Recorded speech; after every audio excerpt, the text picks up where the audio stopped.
The industry is getting older. I'm a good example. We have trouble. Our workforce is aging.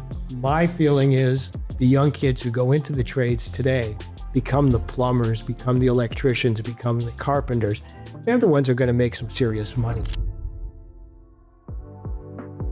Welcome to The Home Show, where we sit down with builders, designers, and real estate professionals shaping the spaces we call home. I'm your host, Oscar Michaels, founder of OM Media. And in each episode, we dive into the stories behind the brands, the strategies behind the success, and the marketing moves that help these local leaders stand out. From concept to completion, from startup to legacy, this is where real conversations happen. So good morning, everyone. This is episode number 14, believe it or not. Today, I am sitting with Herb Benjamin. He is the CEO of Freedom Millwork, located in Pipersville, Pennsylvania. Herb, excited to have you here. I've worked on a lot of projects that you guys have been a big part of, and I'm excited to learn a little bit more about your background. I'm sure the listeners are as well, so let's dive right into it. Why don't you tell me a little bit about your background, where you came from, and how you got to doing what you're doing today? The older I get, the longer that background is. Basically, I'm an engineer by trade, schooling for engineering, was in semiconductors for the first half of my career. I was running a company in Singapore. My family did not want to move to Singapore at that time. So a friend of mine had an opportunity to buy Doylestown Lumber. I joined him first as an investor. Then I said I wanted to run it. Left my semiconductor company, started running Doylestown Lumber, and that was back in 1996. Wow. Had a 14-year run with that. So I got out of technology into, I say it's a chip business. First it was semiconductor chips, now wood chips. Ran that and decided to leave, split from my partner in that, got back into the semiconductor industry in 2006. So from 2006 to 2010, I was running both companies. Wow. I wasn't smart enough to do two companies. So I got out of Doylestown Lumber. And then, unfortunately, in 2014, my two key employees from the semiconductor company, one committed suicide, one died of tonsil cancer. But as I say, one door closes, another door opens up. Around that time, some of my ex-employees from Doylestown Lumber came to me, and Doylestown Lumber was having some issues at that time. Sure. And they didn't know what was going to happen. So they asked me if there was anything that we could do.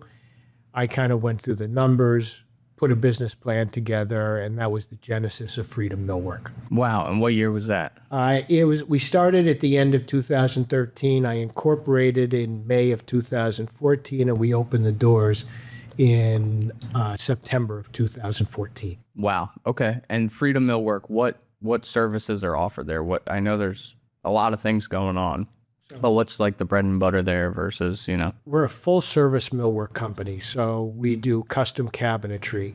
We are a representative of Marvin Windows. We're the largest single store Marvin dealer in the Philadelphia area. Wow. We sell kitchen cabinets. So we can do custom cabinets or we can do semi-custom cabinets. Sure. Moldings. We have a door hanging operation. So any interior door that someone would want, we bring the components in. We bring the door slab in, the jambs, the door stop, the hinges, and put it all together. So we have a little more flexibility with that. Sure. Than most people would. And we sell exterior doors. We sell moldings, just kind of everything that you would need for the interior of a house. Okay. And is it I've only been maybe once or twice just to drop off paperwork or pick paperwork up. When you go in, is it more of a showroom experience or is there, what does that look like? We've evolved to more of a showroom experience. So okay. we were in our first building. We quickly outgrew that. We're in a second building now. One of the main things I wanted to accomplish was to have a state-of-the-art showroom, a real world-class showroom. Sure. We've got a 5,000 square foot showroom. Holy moly. With a standalone house inside the showroom, which showcases Marvin products. We have a fully operational kitchen. You say a house is inside the showroom? We have like a full bit house? Well, it's a two-story structure. Okay. We don't have any. We have some furniture in there, but it's basically for an exterior, so we can show windows in openings. That's crazy. When did you guys build that? When you first started? We've been in this building about 3 years now. That's awesome. What gave you the idea to bring an actual like house structure inside? It just made sense at the time, or? I'm going to give a lot of credit to one of the architects we work with. We worked with John Wolstenholme, and he helped us design the showroom. And he and Matt Wagner came up with the idea of putting the structure inside the showroom. We have a very tall ceiling, I can imagine. so we're able to do it. That is so cool. So I guess let's back up a little bit. Who goes to the showroom? Do you deal with residential homeowners, or do you typically just deal with like builders, designers, architects, or a little bit of both? I'm going to say our first 8 years, we really dealt primarily with builders, remodelers, builders, Sure. everybody in the construction industry. And we were geared towards that. That's the way we ran Doylestown Lumber. That's the natural evolution of what we did. As we got bigger and we wanted to have the showroom, we realized we had to reach out more towards homeowners, designers, and architects. So the showroom is really our attempt to reach more of that segment Sure. community. We still deal a lot, obviously, with contractors. That's our bread and butter. But we're encouraging homeowners to come in. Yeah, absolutely. Why not? Why pass up on that, revenue coming in? Well, let's back up a bit. So Doylestown Lumber was still running in 2013, but you were already on to Freedom. Doylestown Lumber was running in 2013. They were acquired, I'm going to say, in the June-July timeframe of 2014 by TAG Lumber. Okay.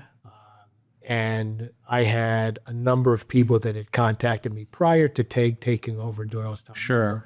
Wanting to make a change. So when I put Freedom Millwork together, I had 6 people Yeah. on day one. And you already knew them, right? You had relationships. I had relationships with most of the people. That's most of the great. 6 people. That's awesome. And I assume the relationships built, during the Doylestown Lumber phase kind of carried over into the Freedom Millwork phase, right? That's what helped make us successful is, we didn't do any business. We didn't talk to any customers until we opened up. But when we opened up, we went to customers, explained who we are. And it kind of goes to your point, Oscar, that this whole industry is built on relationships. Yeah. It's not built on the quality of the product, although that's important, but it's really the relationships you have with the salespeople, with the builders, and on down the line.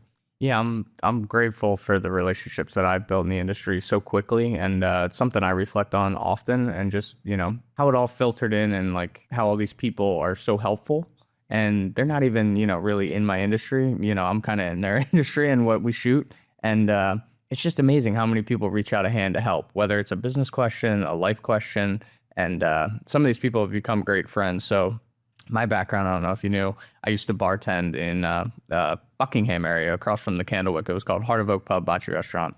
And I was there. Times. Yeah, I probably ran into it. I didn't even know it.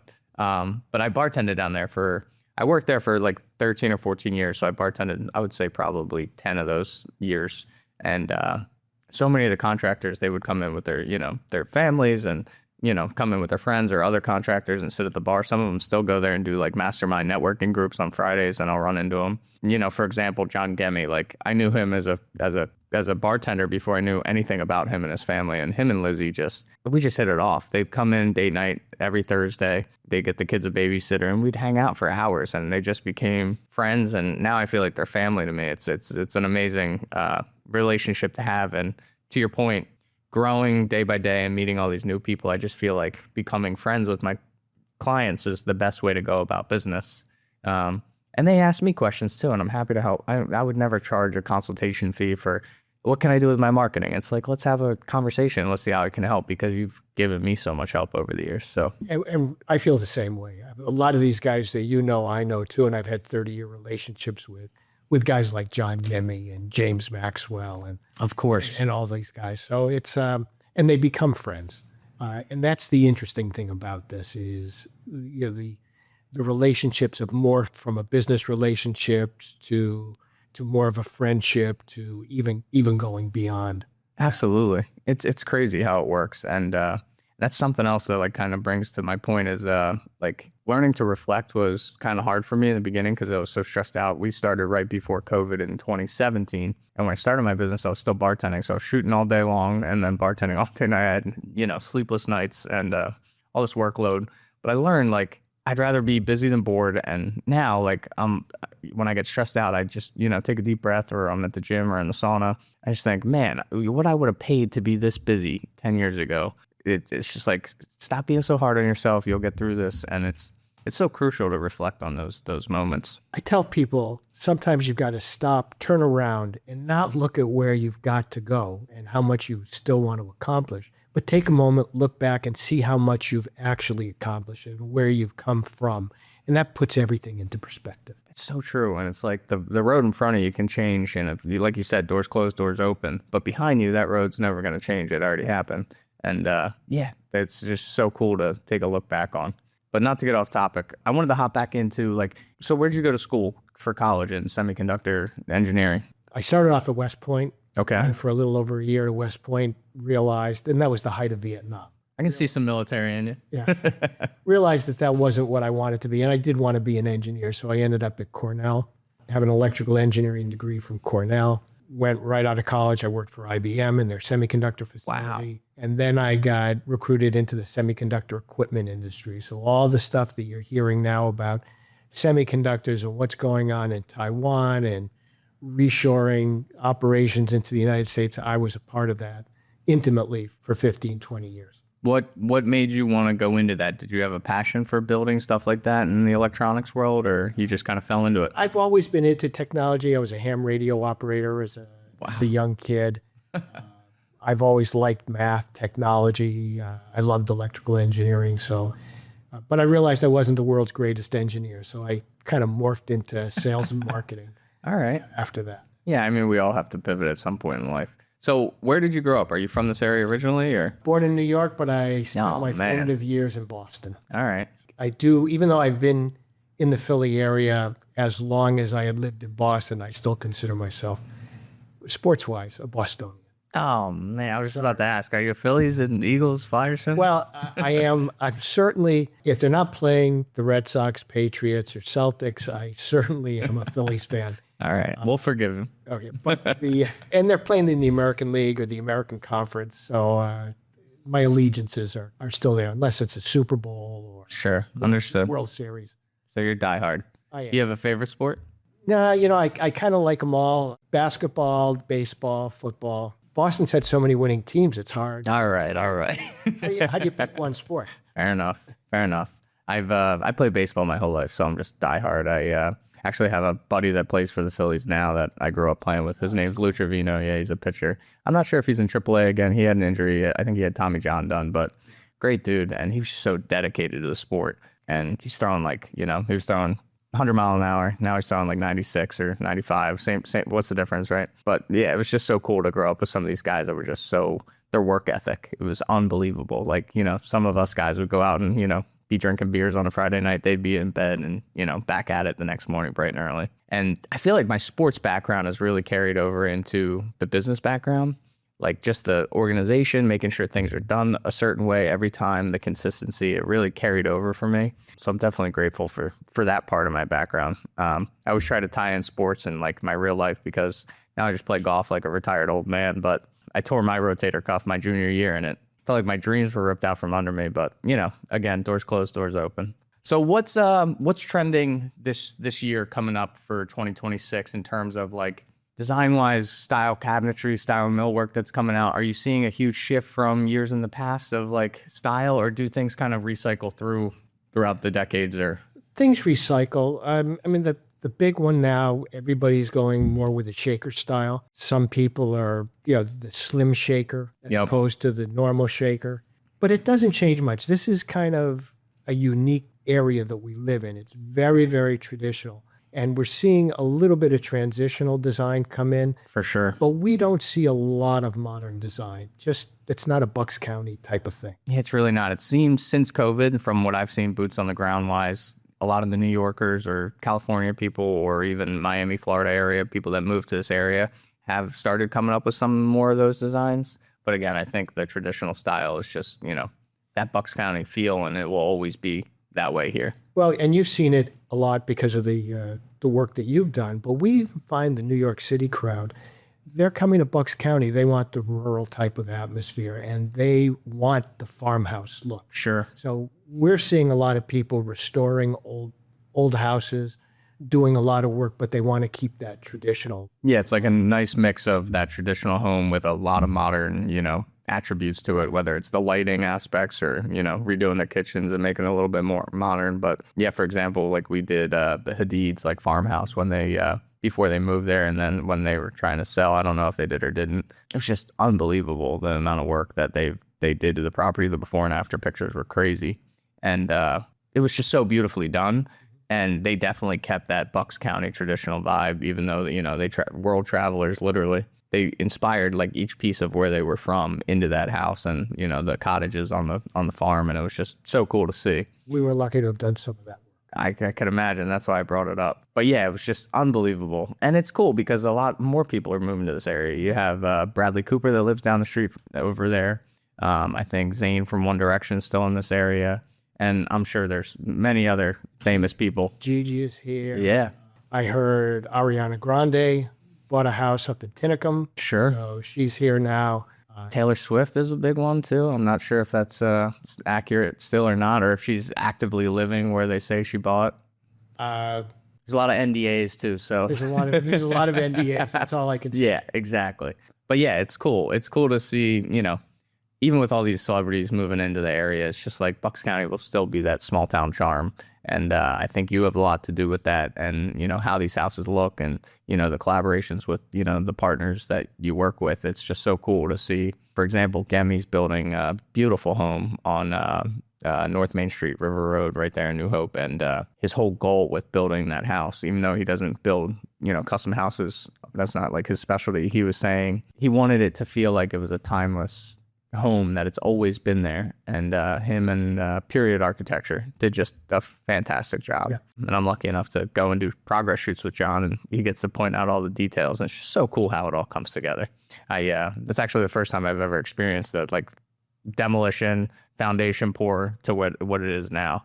It's just cool to see. It's absolutely cool to see.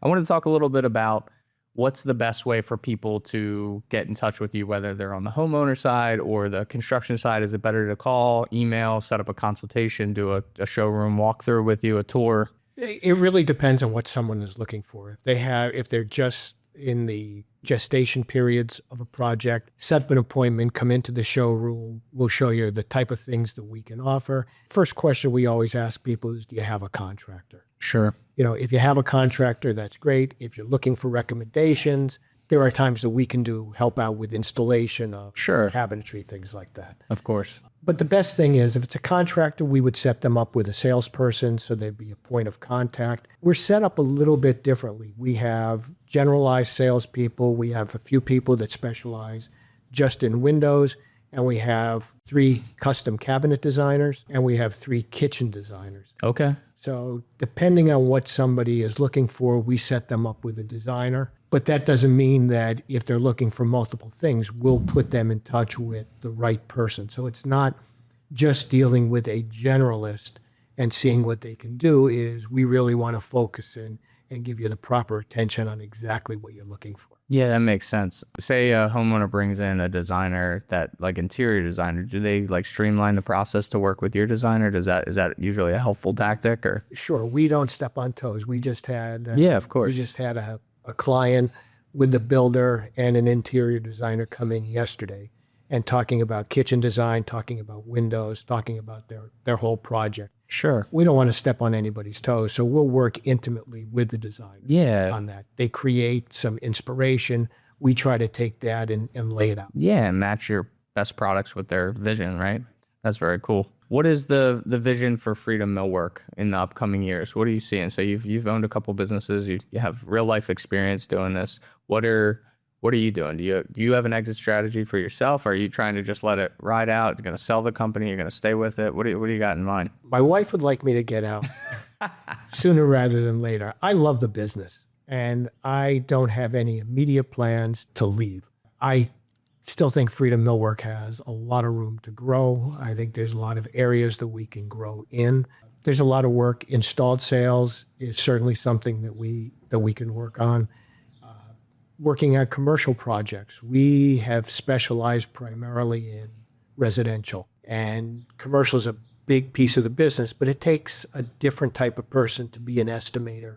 To really get into the commercial side of things. That's one thing that we're exploring as well. Yeah, it's interesting you say that because that's kind of how my business has evolved. I've enjoyed, shooting real estate and shooting residential interior and builders, but we've really grown into shooting, hotels and golf courses and all these other things. And you're right, it's a whole different beast of a project. Attention to detail is on a whole nother level, and there's so many more hands in the pot. And kind of, trying to navigate through all that has been a challenge for sure. But there's a lot more money in those industries in most cases, I would say. And that's what, got me excited. Obviously, I wanted to grow the business, and to do that, finances are important. However, my passion still, lies in doing the best job I can on any project. But commercial is a lot of fun. And it keeps things new and creates new challenges. And that's the best part about business. What challenges do you run? Speaking of challenges, what challenges do you guys run into on a daily basis? And what's something that's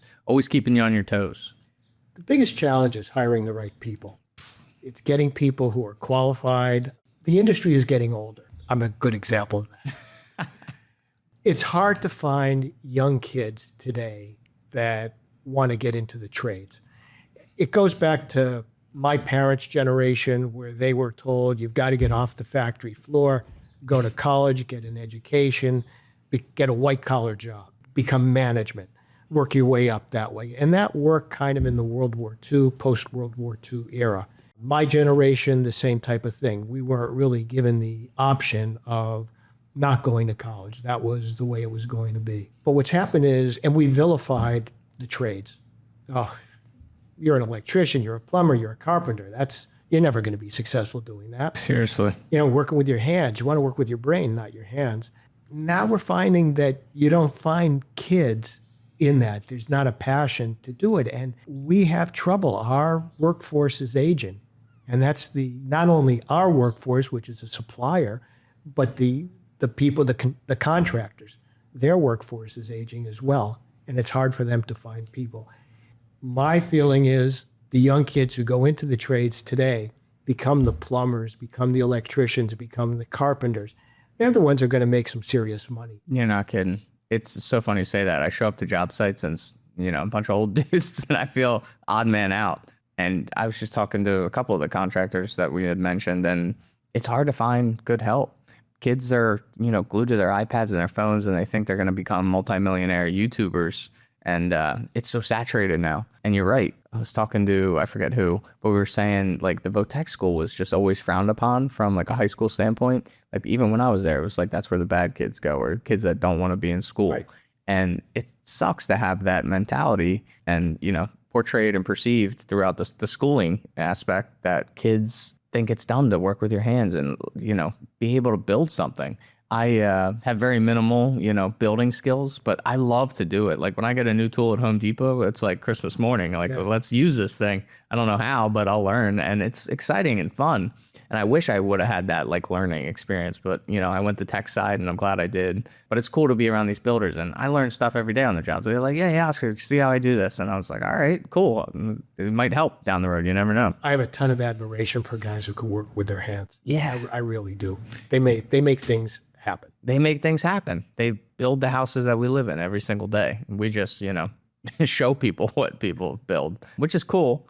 But you're right. Yeah, people that can do stuff like put a septic tank in, or, plumb a whole house, or rewire a house. Like those are real life things that need to happen. If you know how to do that, you can make some serious money doing that. It's definitely interesting. From a marketing standpoint, I know we touched about this when you walked in before we started rolling here. What are your plans moving in as Freedom is growing and you're pushing into new markets? What do you see happening for Freedom over the next, 5 to 10 years from a marketing standpoint? What do you want to be involved in? We need to do a better job. Maybe not better isn't the right word, but we need to do a more complete job working with homeowners, reaching out to homeowners. There's a lot of properties in this area that are 25, 30, 35 years old. They're ready for upgrades. They're ready for potentially new windows. They're ready for a new kitchen.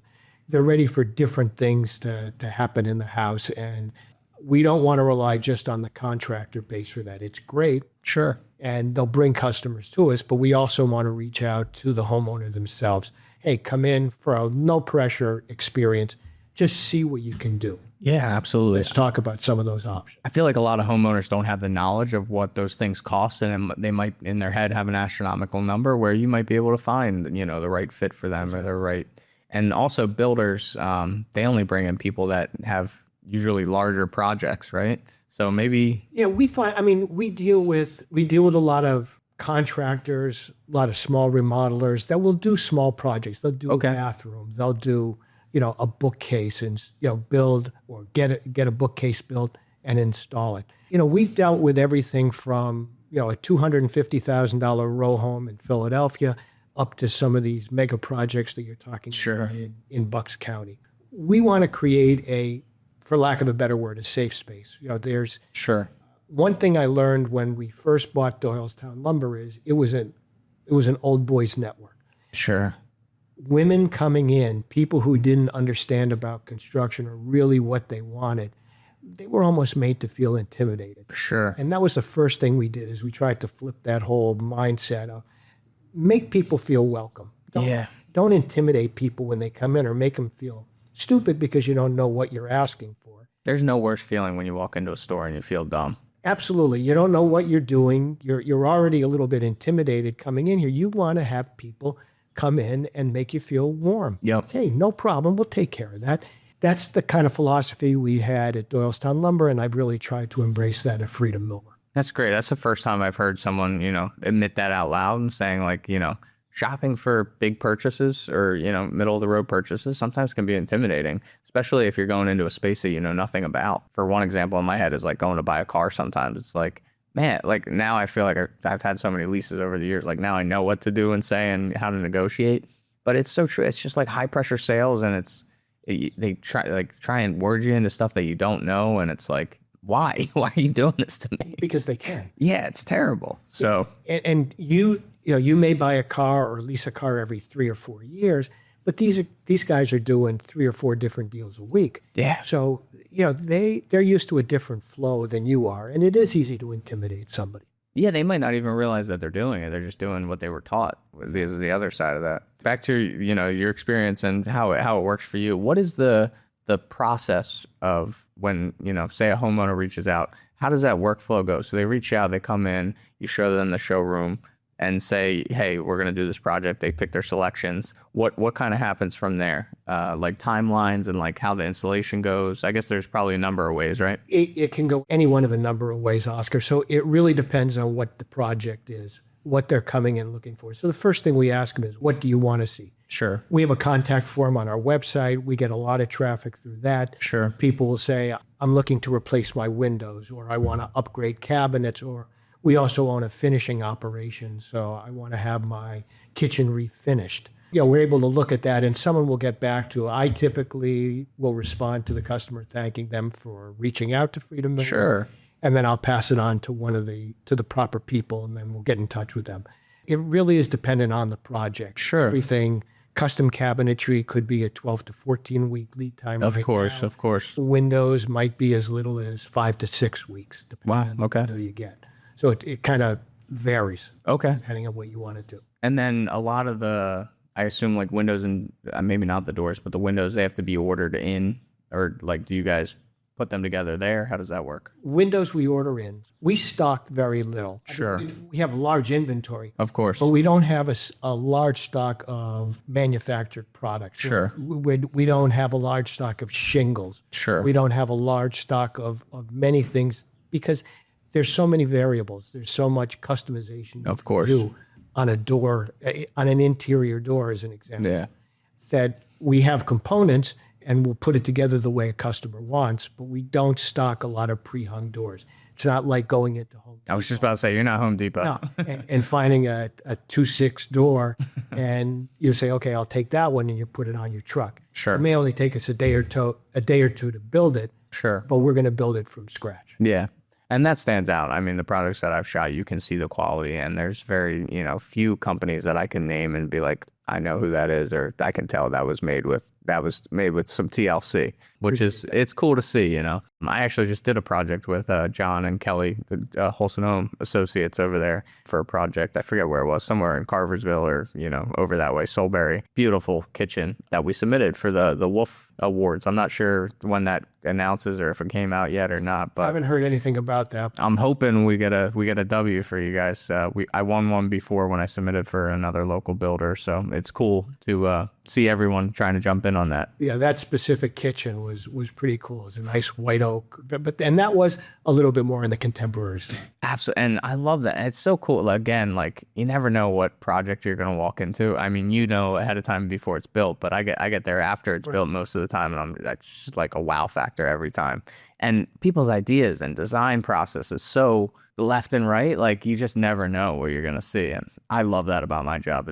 Every day is completely different. I'm sure likewise for you building these products, but that's cool. So there's different, lead times and stuff for different products. And then, so say once all that's done, how does the installation go? Do you usually coordinate with the builder, or sometimes you guys handle the installation of the products? Or we don't have an in-house installation team at this time, so we have a group of contractors that we know that we've kind of vetted. Sure. And if a customer needs installation, typically it's going to be cabinetry. We'll work with them. Sure. And put the two of them together, or we'll manage the project. Yeah. And just make it one-stop shopping for the customer. We're very flexible like that. That's awesome.